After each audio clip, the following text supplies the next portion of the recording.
Olha, o Gabriel Galípolo foi aprovado como presidente do Banco Central, hoje em votação no Senado Federal. Ele, inclusive, respondeu durante sabatina sobre pressão do presidente Lula. Vem cá, Galípolo presidente, vai atender ao presidente?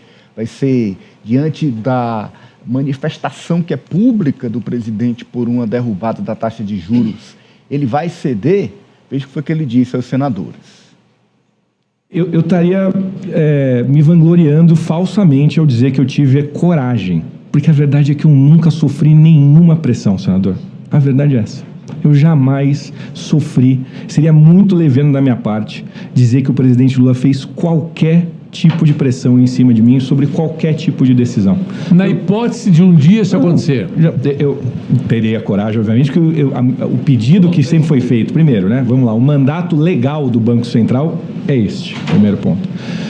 Segundo, todos os pedidos e recomendações que eu recebi dos senhores, inclusive do senhor quando me recebeu e me assegurando, me asseverando essa liberdade, é para tomar as decisões de acordo com a nossa consciência. O dia que você começa a tomar decisões fora da sua consciência, você vai começar a empilhar equívocos e vai ter muita dificuldade para explicar para si mesmo as decisões que você toma.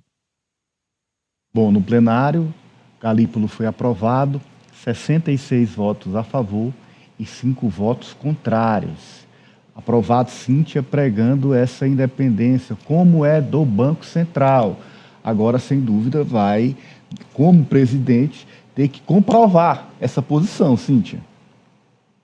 Tem que comprovar essa posição, mas assim, é certo que ele vai suceder o Pedro Campos Neto, que por mais que eles tenham uma boa relação, e o próprio Galípolo frisou isso hoje na sabatina, que ele disse algo mais ou menos assim, contrariando a todos, eu quero informar que eu tenho uma relação ótima com o Pedro Campos Neto, assim como tenho com o presidente Lula também.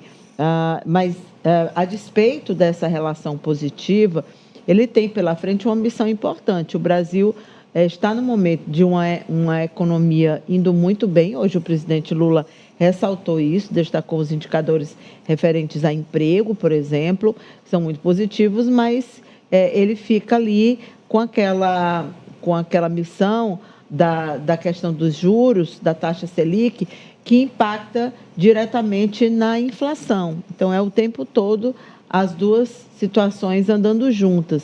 E é claro que a saída do Pedro Campos acaba um desconforto que existe por parte do presidente Lula. E é bom a gente lembrar que o presidente Lula não foi do nada, ele não tirou, um dia acordou e disse, hoje eu vou começar a brigar com o presidente do Banco Central. A gente viu que o próprio Campos Neto, ele fez uma série de ações, ele deu uma série de passos que caminhavam num sentido não muito republicano para quem é presidente do Banco Central. Ele foi em reuniões com empresários, onde lá ele falou de economia. Ele não pode falar de economia.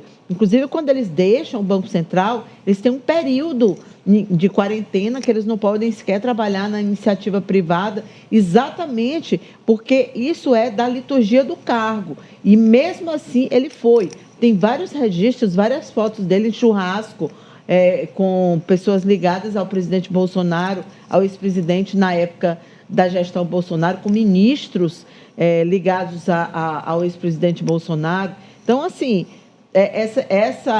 esse incômodo do Lula não surgiu do nada. Sim. Esse incômodo ele tem uma história, e essa história foi iniciada pelo próprio Campos Neto. Há razões, não é? Posições que, exatamente, de independência do Banco Central não foram vistas com relação ao seu presidente, que não se mostrou assim tão independente. Eu não estou nem julgando se ele está correto ou não ao elevar os juros, ao não ter baixado como a expectativa de uma parte considerável do governo.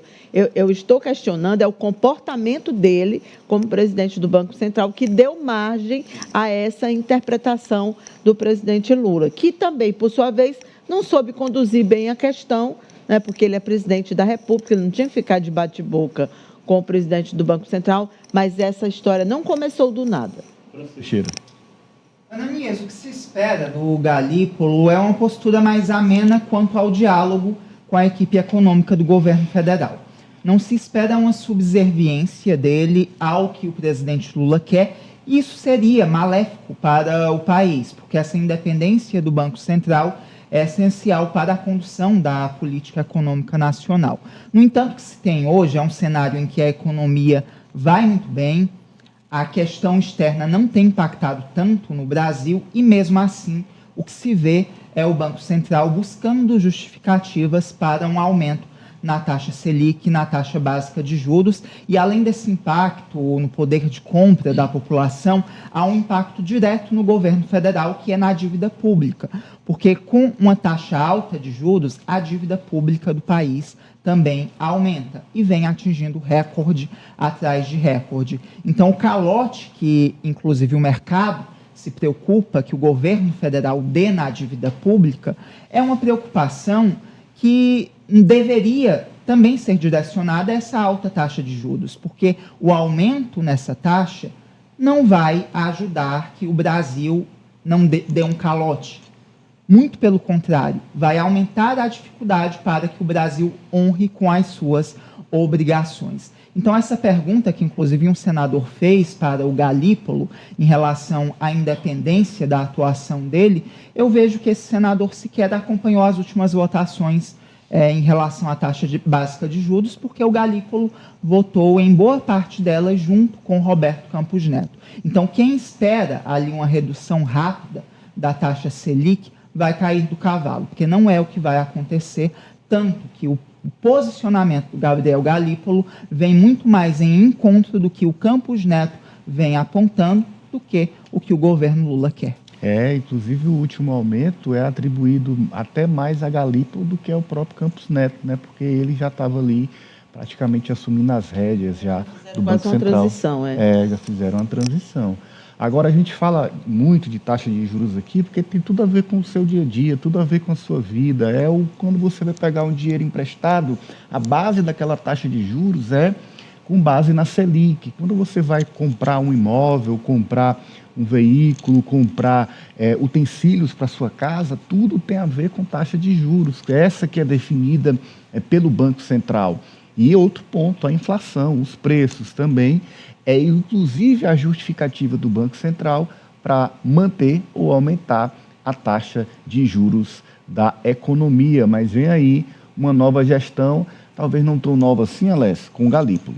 Talvez não tão nova, até porque tem líderes dentro do próprio Partido dos Trabalhadores que não eram assim tão positivos ao nome do Galípolo, até porque ele tinha, como o Francis disse, uma posição muito parecida com o Campos Neto. Ele já vinha ali sendo um profissional de carreira há muito tempo dentro ali do Banco Central e tinha posicionamentos contrários, inclusive ao do próprio presidente Lula, que foi quem fez essa indicação. Então eu acho que talvez não mude tanto, né? Algumas pessoas esperam que tenha aí um 360, que tenha uma reviravolta dentro do Banco Central.